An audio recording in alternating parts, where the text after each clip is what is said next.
Alright, I should be live. Hey fellas. We're gonna wait a little bit before people, show up. So, just to give you kind of a brief of what I've done. Actually, I should probably switch the fans on the laptop first.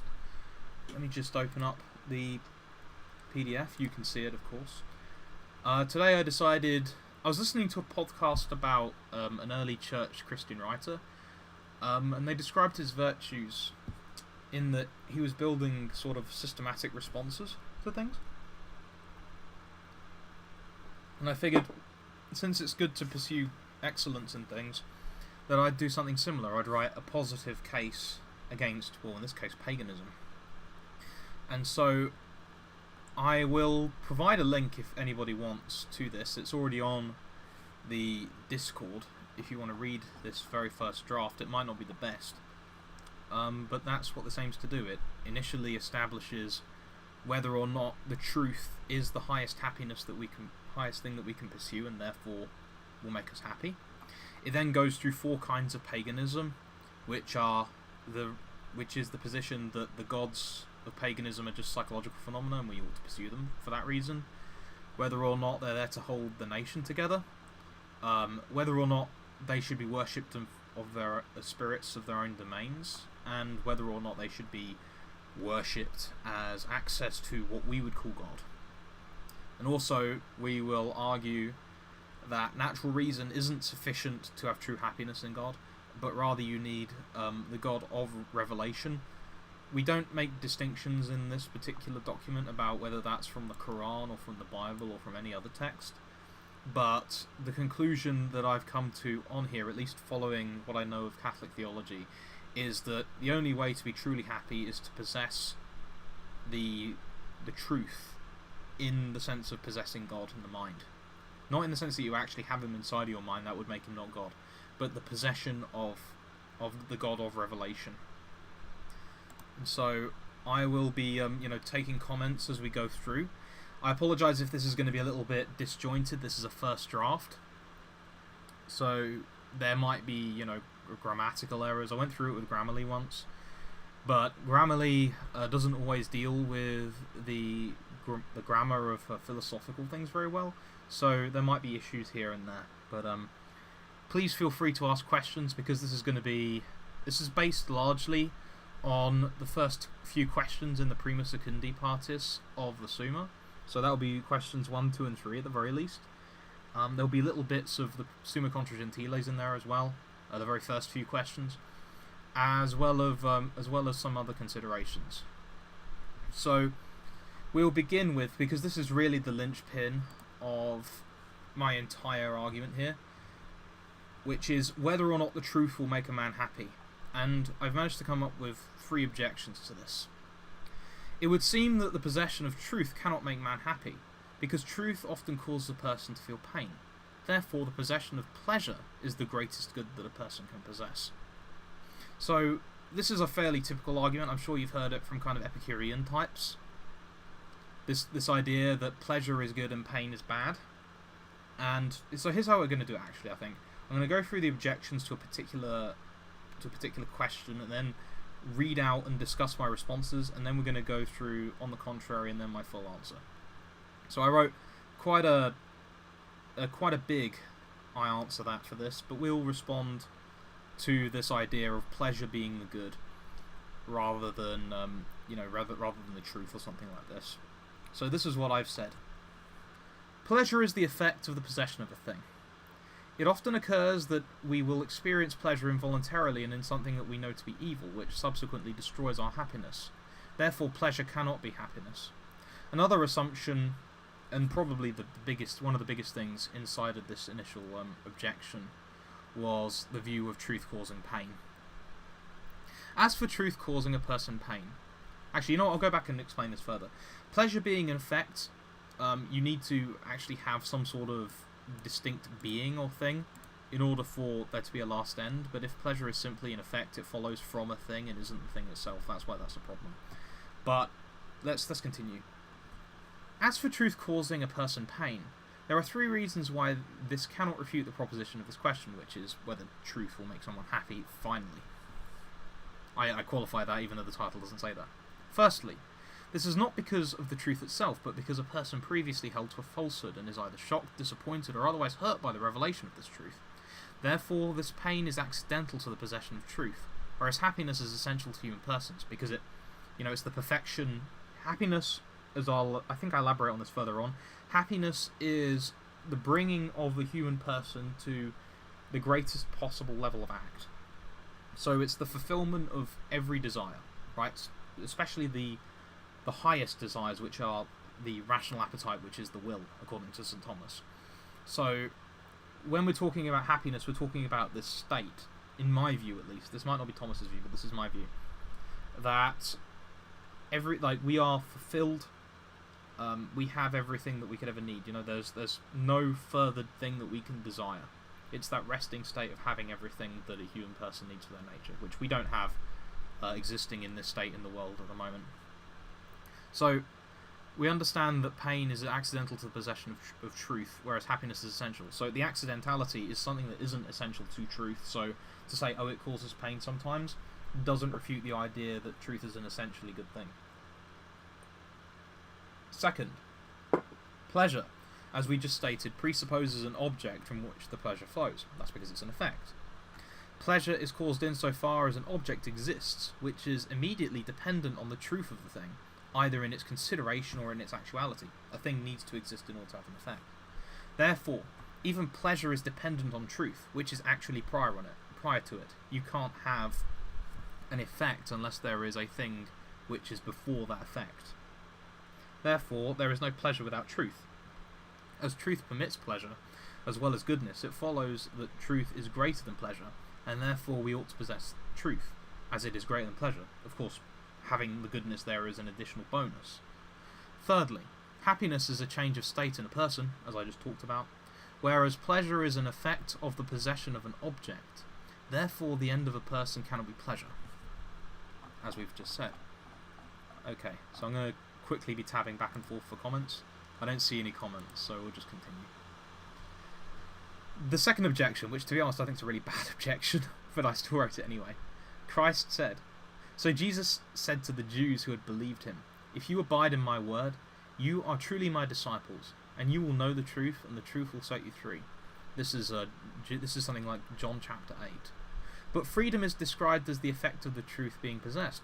Persons desire little more than the ability to make their own choices. Therefore, freedom will make man happy. In response, I say something pretty short. Freedom describes a state of indetermination of the will. Therefore, it is nothing in itself. Therefore, freedom cannot make a man happy, because happiness exists and is therefore determinate. I would also say that this isn't a particularly good response, because I'm not sure that Jesus is referring to an indetermination of the will, as much as it is perhaps a removal of the impediments of sin in the will. So I'm not sure that's a particularly good response. But nonetheless, the ability for the will to freely act is one of the things that's contained in happiness, according to my previous objection. So it would still fall into happiness in a way. Which is also because of the state of the will as virtually distinct. Actually, we'll get into this in our answer that bit. The third objection is, it would seem that happiness is an effect and not an object. The human person pursues objects and not effects. Therefore, happiness shouldn't be pursued in itself. Therefore, we shouldn't consider whether truth will make a man happy. And to this I respond. Happiness emerges from the nature of a human person being fulfilled, as we stated earlier on in objection 1. Therefore, when we describe happiness, we refer to the state of a person being fulfilled, which denotes a change in being. Therefore, happiness is not an effect, but it is an actual change in being. Truth being existence, which is like truth being and goodness being the same thing. I'm sure you've heard this before. Truth being existence perfects other beings, because it makes them to be better, because truth is nothing other than the good. Therefore, the pursuit of truth is the pursuit of the good, and therefore the consideration of the pursuit of truth is intrinsically good, and also the greatest good, so it ought to be considered. In essence, when we pursue good things, we're ultimately just pursuing the perfection of our own being, because the good and what is the same thing. So, to say something, to try and separate them out, it doesn't work. Okay, so on the contrary, and this is eternal life, that they know you, the only true God, and Jesus Christ whom you have sent. So, of course, eternal life, that being heaven, is the state of unbridled happiness that a human person can experience, even supernaturally. And if this consists in knowing God, then it follows that we must know the truth. We know the truth when we are absolutely happy. That's what it consists in, and therefore it must be, according to revelation, not natural reason, that truth makes a man happy. So I respond with quite a big bit of text. I'll check the chat's... Yo, look who's back again real thick, JD. What is the good? Asks True Trad Wifey. You're equivocating it with the truth. No, it's the same thing. Because when you're talking about the truth, you're describing something that is true or false, or whether or not it's actually existent. Right? So truth is the same as existence. When I describe something as being true, I'm describing it as it existing. Whether it be in the context of a syllogism, or whether I'm pointing outside of myself to empirical reality. So truth is the same thing as existence, or being. Now good is when we act in such a way that is in concordance with our nature. So, for example, when I behave, when I don't murder people, right? To murder is contrary to human nature. So I'm acting in accordance with my nature when I do something good. So, because it's based in this nature, which is existence, and its final end is the continued pursuit of those things, there is no equivocation when you're talking about the good being the truth, being the being. So I don't think there is any equivocation, no. I disagree with you there, True Trad Wifey. I answer that. Man is composed of body and spirit. The spirit is non-physical and consists of the will and the intellect, which are logically distinct. You'll see this a lot in the scholastics. They'll discuss whether or not the will is prior to the intellect, or whether the intellect is prior to the will. St. Thomas holds that the intellect is prior to the will. We can know that the spirit is non-physical because of the non-determinate nature of physical things as relates to their meaning, while our intellect considers thought in a determinate manner, and we choose with our will determinate choices. So this is from James Ross's immaterial aspects of of thought, right? We can tell that the mind and physicality are completely distinct completely distinct in what they are, because one is determinate and the other isn't. The spirit is greater than the body because the spirit directs the body, whereas the body cannot direct the spirit without the consent of the will, which is in the spirit. Of course, we've just discussed the will and the intellect being inside of it. Therefore, it follows that the good of the spirit is greater than the good of the body, because the spirit is greater than the body. Likewise, it follows that the good of the intellect is greater than that of the will, because the intellect directs the will, and the will cannot operate fully without the action of the intellect. You see, this is more of a difficult thing, because you can say, well, the will cannot act without a previous existing thought. Some might say, though, that you will your own thoughts. But I'm not sure I necessarily agree, because if we take at least Aristotle's theory of mind, thoughts begin in what's known as phantasmata, or images, right? And these spring into our mind in a way that's completely irresistible. And if all of our considerations intellectually begin with the senses, as Aquinas will repeatedly insist, then and that's happening through phantasmata, then it's necessary that the intellect is first, because that's how the thought is received, which is not chosen. So the intellect must be first, according to Aquinas' view, and this is what I'm positing here. So I'll reread this. Likewise, it follows that the good of the intellect is greater than that of the will, because the intellect directs the will, and the will cannot operate fully without the action of the intellect. Therefore, when considering the greatest good within man, the good of the intellect is precisely this, because the will is subservient to the intellect, so therefore the intellect is greater. Now, the intellect operates on the basis of truth or falsehood. There can be no falsehood without truth, because falsehood is only a negation of the truth. You can't say that. You can't describe a false statement without describing something true, because it's a statement of something that is not the case. If there was to be pure falsehood, you would have nothing. So there can be no falsehood without truth, because falsehood is only a negation. Therefore, the good of the intellect is some form of truth. I posit that the greatest good of the intellect is the greatest truth, which is what we would call God, because truth is the same as the description of the existence of a thing, and all existence presupposes God because God is the prime mover. This prime mover must be one, because if there were more than one, they would likewise exist, and would hence have dependence on a further prior existence. So say, for example, you have three prime movers. First of all, they wouldn't be prime movers, so that kind of break language. But say you have three principles of existence from which things flow. The trouble is that if we had these three things, to say that these exist would mean that they're true. But they all share this quality of existence, and therefore they'd be reliant on a prior existence.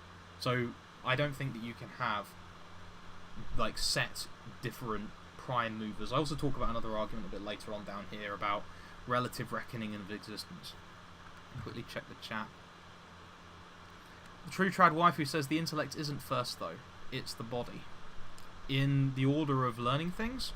Not necessarily actually, because there's no reason why God can't act directly on the intellect. When we live in this current life, and our ordinary means by which we learn is through the body, which is phantasmata.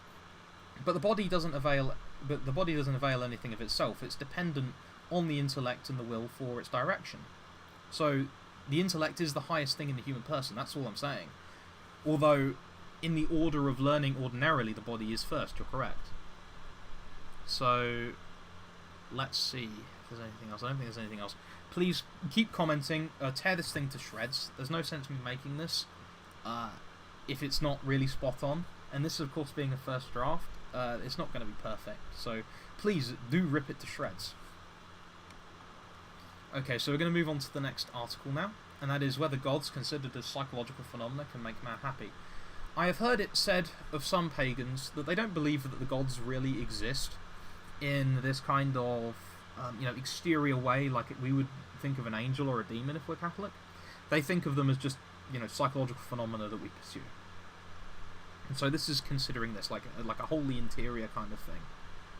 So the first objection, because I'm going to say obviously this isn't a good reason for worshipping things. It seems that these gods are sufficient for human happiness because the pursuit of psychological phenomena is implanted by evolution.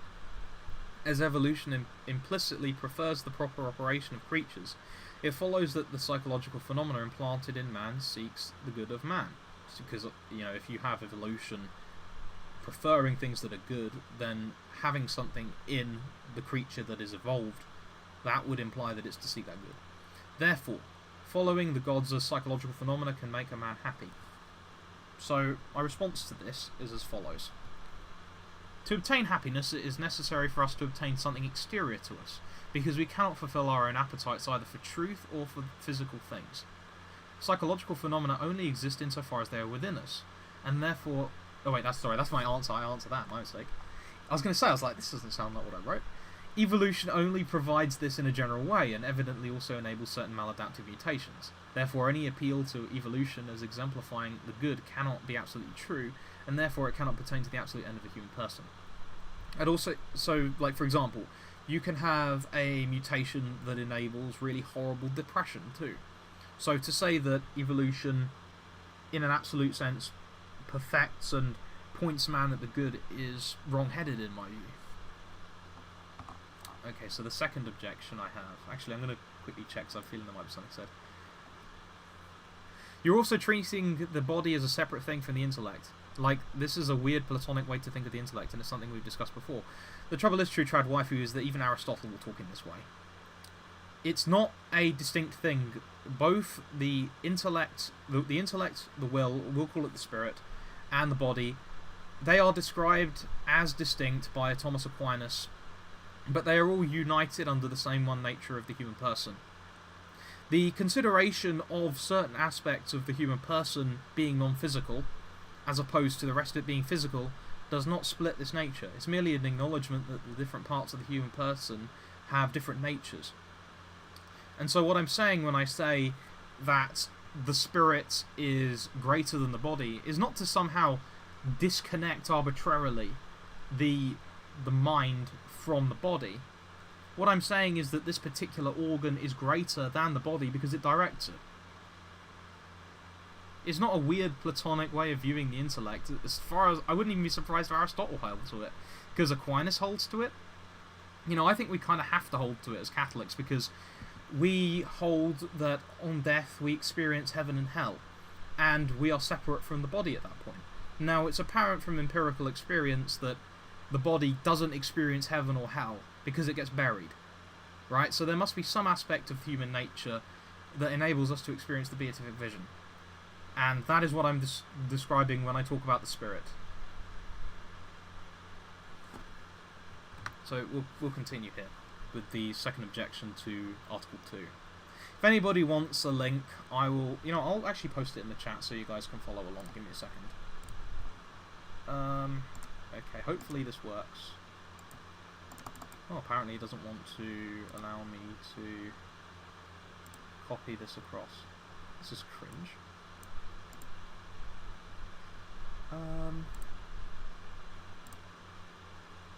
I don't know, if somebody on the Discord server can figure out how to copy the link for the download, that would be great, but I'm just going to continue on so I don't have loads of dead air. Right. I'm going to go back on here. Okay, so happiness is the same as mental health. This is the second objection. The gods, of psychological phenomena in this case, lead us to a state of mental health. Therefore, it is good for our happiness to worship the gods to be mentally healthy. That's because this is kind of... I don't know if it's similar to this, actually, now I say it. Okay, so response 2. Mental health is manifest in the intellect fulfilling its purpose. This is in the possession of the truth. These gods belonging to incomplete men, because they're psychological phenomena, cannot be the truth, because the truth is complete by its nature. Therefore, it cannot be mentally healthy to follow these gods. Okay. And then third, this is something that I found kind of difficult. Our experience of the divine, which is truth, which is God Almighty, is entirely psychological phenomena. Therefore, psychological phenomena must make us happy. I think this is the strongest argument I could think of. And this is what I said in response. Firstly, this question only considers gods as purely psychological phenomena, with no bearing on the exterior world, so this question extends outside of the scope of this question. But, secondly, the idea of the possession of the divine is not the same as the actual possession of the divine, as one is a logical consideration, whereas another is a real consideration. So when we're talking of logical properties, we're talking about the mind approaching sensual data and then abstracting things from it. But when we're talking about the possession of the truth, we're talking about the real possession of it, which is different. Happiness and the delight that emerges from it only comes from the real, as a logical consideration is no more than the thought of the thing. Therefore, merely logical acquaintance with the divine is not sufficient for our happiness. It must be really possessed. Okay, and then I'll just go through on the contrary and I answer that. So on the contrary, psychological phenomena can deceive us. The truth never deceives. Therefore, to follow psychological phenomena simply will not make us happy. I answer that. To obtain happiness, it is necessary for us to obtain something exterior to us, because we cannot fulfill our own appetites either for truth or for physical things. We are insufficient in ourselves. We have to go and seek out food exterior to us to feed ourselves, for example. Psychological phenomena can only exist insofar as they are within us, and therefore cannot exceed us. Therefore, psychological phenomena cannot be sufficient for us. So there we go. Okay, so I'm seeing no questions. Please, people, throw questions at me, if there are any. If there's any sort of vague areas, because I'm thinking now currently about the idea of the possession of God and the actual possession of God. They are different, but the recognition of them being... I'll think about that later on. I think we'll think about that later on. Okay. So whether the gods as a manifestation of the nation can make us happy. So a lot of people will hold to this pagan belief because they believe it's in line with their ancestors or some nation that they want to establish. It's a kind of a... Well, in this case, it's political. So not so much in terms of ancestors, but this is the consideration of whether or not a national cult for the unity of the nation is really what belongs to our perfection. So the first objection runs, Aristotle says that man is a political animal. Therefore, man is, by nature, supposed to be in society with others. The gods, as a manifestation of the nation, provide a framework to guarantee this society. Therefore, it relates to man's happiness to follow the gods as a manifestation or guiding principle of a nation. Now, I don't think that's a very good objection myself, but we'll continue on. Oh yeah, I thought I'd written a third one, but okay. The good of the man is intellect, which has primacy of place in the operation of the man, is the truth, as we've described earlier on. If the intellect is corrupted, then so likewise is the operation of the person. So if we possess and rely on falsehood, it's going to damage our ability to act in accordance with reality. Society, insofar as it is good, presupposes a sound end, and insofar as it has a bad end, is bad. Happiness is always good, because it relates to the truth, and the truth is goodness, and therefore cannot be coupled with a bad end in a bad society. Therefore, any appeal to society as the primary rule of happiness cannot suffice. I think that's quite straightforward. The second one runs that, as society provides us with goods necessary for us to survive, we owe our obedience to society. Therefore, we ought to manifest this by worshipping the same gods as society. So this is like, we eat because the government provides the administrative framework necessary for the transportation of goods. I could only be doing this if ARPANET existed, for example, and therefore we owe something in return. And this, according to this objection, would be reflected in the worshipping of the same gods. To which I respond, society only provides us with these goods on the level of secondary causality, which is ultimately dependent on God. So the existence of food, the existence of the internet, all of this is primarily reliant on God, but is only provided to us secondarily through the society. Human beings manipulate things so that they can achieve the effect of something like the internet, whereas God just creates the things that lead to this outright. Therefore, if this is contrary to God, we must disobey society, because God is primarily responsible for our existence and for our continued sustaining. God wishes us to be happy, otherwise he would not provide us with this as a possible state, and make us instinctually seek it above all others. As we have proved in the response to objection 1, societal structures don't have an inherent bearing on happiness, or good or evil for that matter, and therefore can be opposed when these structures are contrary to happiness, provided opposition doesn't lead to greater unhappiness. As happiness relates to a higher level of causality than society can be responsible for, that is, primary causality. Therefore, we should not follow the worship of society if it is contrary to happiness. I think that's fairly straightforward. I'll check the chat to see if there are any questions. Apparently there aren't. Okay. So this is my on the contrary. On the contrary, societies change and have different aims. Man's nature nor truth itself... Sorry, that's a bad double negative. Man's nature nor truth or truth itself doesn't change. So man's nature doesn't change, truth doesn't change. So society cannot provide happiness. Although man is a social animal, and therefore operates socially, this doesn't necessitate the aims of the society being always good.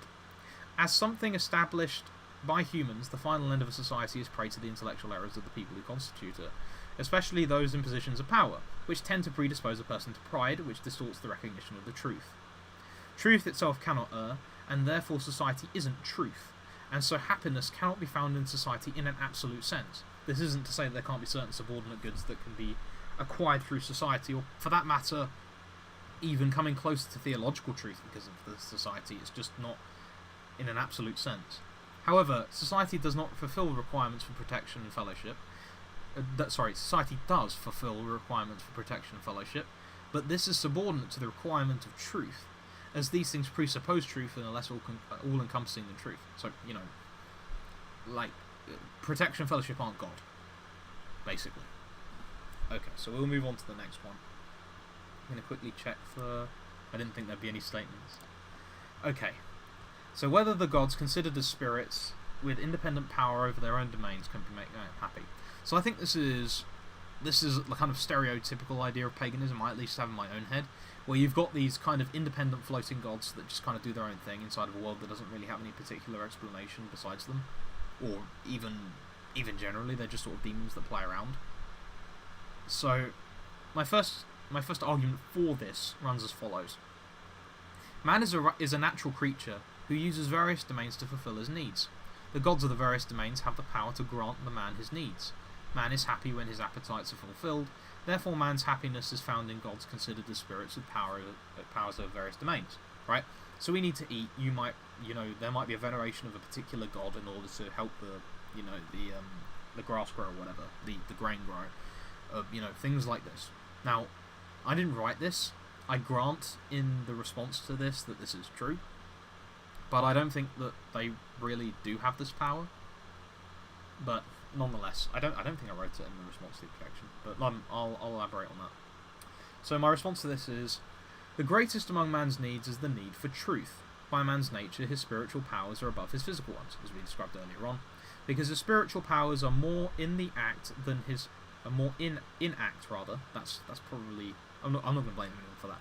Are more in act than his physical powers, because if you think of your mind, your intellect, and the will, it's not fixed locally in an actual physical place because it's non-physical. It can, this is how we can be in the beatific vision and our body be in the grave. Right? There's no physical bearing of non-physical things. That doesn't make sense. So it's more in act than the body, because the body is physically linked to a certain local area. The good of the intellect, which is a spiritual power, is the truth. None of these spirits, by virtue of their limited power, can be truth simply considered, because truth is universal and these spirits have domains over only particular things. Therefore, these spirits cannot fulfill this need for truth. Only God, who is truth, can fulfill this need. Okay. And then we go to the second objection, which is something that I can imagine someone like... I don't know if Ocean Keltoy holds this, but this is the impression I got of him. So don't take my words as completely true, but a kind of a materialist atheist view of the gods, as they call them. There is no absolute truth, and these spirits float independently. Therefore, to say that man needs truth to be happy is false. These entities are the highest things, consequently and henceforth, that's weird in English, consequently and henceforth happiness can only be attained through their worship. And I respond as follows in a slightly different way as I did earlier on. Truth is the consideration of truth and falsehood, or falsehood, with truth describing that which is in being, and falsehood describing that which is not in being. To say that there is no absolute truth is to say that there is no such thing as absolute existence. This would mean existence would have to be relative, but relative truth presupposes an absolute basis. This is because a relative judgment is always established from an absolute point of view. We cannot say that a ball is seen from Timmy's point of view if Timmy's point of view is considered from the perspective of the ball. There needs to be some way of grounding all of this, is what I'm saying. Therefore, there must be absolute existence, and therefore these spirits cannot be independent because they are dependent on a pre-existing existence themselves to come about. This is what we call God, and this is what we call truth. There you go. And I'll check the chat. Nope, I guess no one's really commenting, even though there's a bunch of you guys watching. We'll just continue. On the contrary to this, these beings being limited, and therefore these beings are limited and therefore cannot be truth, which is the good of the intellect, so they cannot make us happy. When deities are presented in this way, it presupposes that they are limited. For instance, Mars is the god of war, Aphrodite of love, and Zeus has to overthrow previous gods in order to obtain supremacy. This implies a limitation in power, not only by being dependent on lower creatures for their purpose, but also because they have to struggle to attain their power.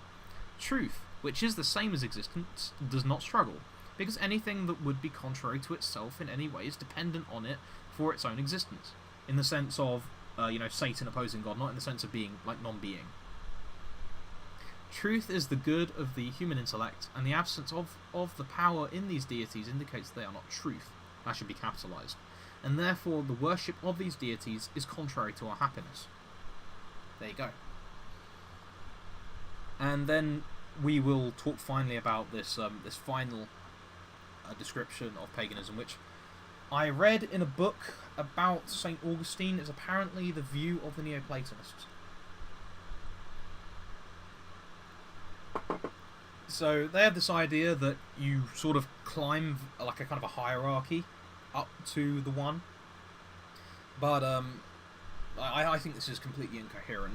I think of all of these, I think the one that makes the most sense is probably the third one, but yeah, we'll continue. Objection 1. Man is incapable of reaching the divine, therefore he needs help. The gods, when considered as steps up to the divine, increase in their level of being, and so can support man up to this divine. So, you have the hierarchies of angels, and they are more or less powerful. Now, this posits that they can somehow lift up to the divine. Therefore, it follows that worshipping these gods as a means to reach divinity is a path to man's happiness. In response, I say, the lesser gods, being creatures, have an unbridgeable gap between themselves and the Creator, because they are ultimately creatures that derive their limited being from the One. Therefore, they cannot lift a human person to the possession of the divine, as they do not possess divinity. Right? So divinity is completely simple. So God is completely simple. If any of these subordinate creatures were to possess divinity, they would have to become God themselves. But there can't be two gods, as we discussed earlier on. Right? So it's impossible for the worship of lower deities to raise us to higher ones. This would have to be the direct action of God, either through lower creatures in the way that we worship the angels and the saints, or or it couldn't happen, or it's by God Himself directly. So on the contrary, a non-divine being would need the power of a divine being to lift man to this divinity. Therefore, pursuing the divine by means of lower beings is impossible. In order to be distinct from God, these gods would need to have a difference from God. As God is simple, this would mean that they would need to be essentially different from God in order to exist. So they can't possess the divine essence in an absolute sense. Like they can't be divinely simple, they can't be Trinity, etc. To attain happiness, the truth must be attained, which is the divine essence. However, these creatures are not the divine essence, and neither can they confer the divine essence due to their subordination to the divine. Therefore, these gods cannot be used as steps to the divine, and hence do not suffice for happiness at the end of this pursuit, let alone in themselves. So this is kind of the idea that you're only saved by grace. Right? There's nothing that man can do that can save himself. There's only grace. There's our natural works are insufficient for salvation or justification, and even the grace of faith. I'm not going to explore this because I don't have the notes in front of me and I don't know this topic as well as I should. But in essence, we are saved by grace. We don't save ourselves, and angels and demons, being natural beings, they also can't save us. Only God saves. Okay, so now we're to the penultimate question. I'm going to quickly check the chat. Man, you guys are quiet tonight. There's like 10 of you. There's like 10 of you and you guys aren't responding. So we will go through. I'll tell you what. We'll go through these last two. If you want to stick unrelated questions in, I will check these when I've gone through these last two questions, and we'll talk about them then. Okay. So this penultimate question is whether God is the path to true happiness considered from natural reason. Objection 1. It would seem that God from natural reason is sufficient for man's happiness because man's happiness is found in the possession of the truth. Reason provides man with a sure guide to the knowledge of reality, including the divine reality, which is God. This contrasts with faith, which is uncertain of the natural aspects of human thought. So we can't reason to it. This is bad English. Certainty is preferable to uncertainty when relating to truth. Therefore, the God of natural reason is preferable to the God of revelation. And I respond to this saying, natural reason is unable to attain the fullness of God, because God, being simple and greater than our intellect, is unable to be fully comprehended by our intellect, which is what reason is. God is truth, but reason is unable to embrace that truth for this reason. Because if we were to make God subordinate to our minds entirely, then it wouldn't be God, it would be an idol. I don't even know if we could do this with demons. It would have to be something lower than us for us to fully comprehend it. Therefore, although we may be more certain subjectively of natural qualities of God, which are not able to attain to God, we are not able to attain to God's essence. We can't look directly inside of God. Merely logical qualities Therefore, although we may be more certain subjectively of natural qualities of God, we're not able to attain to God's essence. We can only have logical qualities about God's existence. We can reason from God's effects in His creation of the world, right? But these aren't the same as the divine essence. These are merely things that we've abstracted in our head. Therefore, natural knowledge of God is not the possession of truth. Therefore, it cannot avail for absolute happiness. There you go. And I say on the contrary on this, men cannot uncover the divine essence in its entirety through its natural effects, and therefore the entirety of truth cannot be possessed through reason. Hence, natural reason cannot suffice for true happiness. And I answer that the divine essence, being indivisible and above man by nature, cannot be known directly. For this to be the case, the divine essence would need to be subject to the human intellect, which would be to make it not above man by nature. Therefore, we cannot possess the truth by natural reason alone, and therefore the good of the spiritual powers cannot be fulfilled. Therefore, knowing God from natural reason is not sufficient for human happiness. Now, of course, it can assist, like knowing the existence of God sure helps us on the way, but it's certainly not the fullness of it.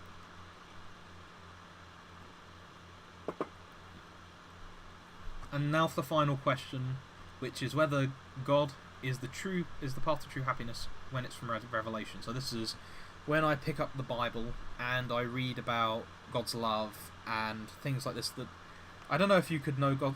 I think you could probably come to an idea that God is good from just simply reason alone, but you couldn't come to perhaps the idea of God as Trinity. I think you could make. I don't think you can make it. You can't make a logically certain argument for the Trinity. You can only show that it's not contrary to reason. I think there are fairly reasonable arguments, although not deductive, like 100% false arguments for the incarnation. But this is purely considered from the perspective of faith. And so, the first objection, and the only objection I came up with, this was a really difficult one to overcome actually. It would seem that the God of Revelation is not sufficient for happiness, because, from the perspective of man, Revelation is difficult to grasp due to its being above reason. Happiness comes from the possession of truth. Therefore, the difficulty of Revelation impedes happiness. Therefore, the God of Revelation cannot grant you happiness. So we struggle when we try to embrace things of faith. And so I write in response, articles of faith are revealed by God, who is the truth, whereas natural truths are acquired fallibly by the observation of particulars in the world. So typically we experience the world through our body. This gives us the phantasmata I mentioned earlier on, and then we abstract certain principles about that with the intellect. Therefore, the articles of faith are more trustworthy than the senses in what they are. Human reason is more fallible than God. God is absolutely infallible, and we can know this from natural reason. The weakness of man's perception only influences the reception of these truths and not the status of the truths themselves. This hesitation is also present in natural truths, which are taken on authority, such as the truth 2 + 2 = 4. How many of you watching know why 2 + 2 = 4? I certainly don't know. We just take this on the authority of the mathematicians. We have the power to ignore this hesitation with habitual effort. Therefore, if this hesitation is overpowered, more of the divine essence is known, and therefore happiness is more greatly enabled. One thing I don't answer here, actually, I'll devote that to another stream. I was thinking about other problems that I could have stuck in here, but alas, didn't. So I say, on the contrary, and this is eternal life, that they know you, the only true God, and Jesus Christ whom you have sent. John chapter 17, verse 3. Reason establishes that God is actually truth. Therefore, anything revealed by truth is true. Revelation has this quality, and therefore is just as true as natural truth, with the added benefit of providing greater knowledge of God than reason enables. Therefore, revelation provides greater happiness than reason, because it moves us closer to this divine essence, which is the whole truth, the possession of which, not subordinating it to the intellect, but the possession of which makes us happy by fulfilling us. So, revelation moves us closer to this happiness. Any questions before I close the stream? I'll give you guys a couple of minutes. This was written up in only like a little bit of time, so I don't know what you guys think. Maybe you think it's bad. I know that True Trad Waifu here, well, first of all, I don't understand the opposition of treating the intellect as distinct from the body and why this is a problem, because it's not saying that the intellect is like floating. Well, in a sense it is floating independently, but it's united by the nature of man. This isn't to say that we are like, two separate beings, it's not a Cartesian way of viewing it, right? The soul is the form of the body, but the spiritual aspect of the body is what animates it. So yeah, I don't think that that's a really good I don't agree with that opposition. Any final questions? Okay, I've given you guys about a minute, so I'm just going to let this go. I'm going to release this on the Medium. If you want to read it, I'm going to give it one last check, and then I will upload it. Alright fellas, thanks everyone for watching, and I'll see you later. Bye bye.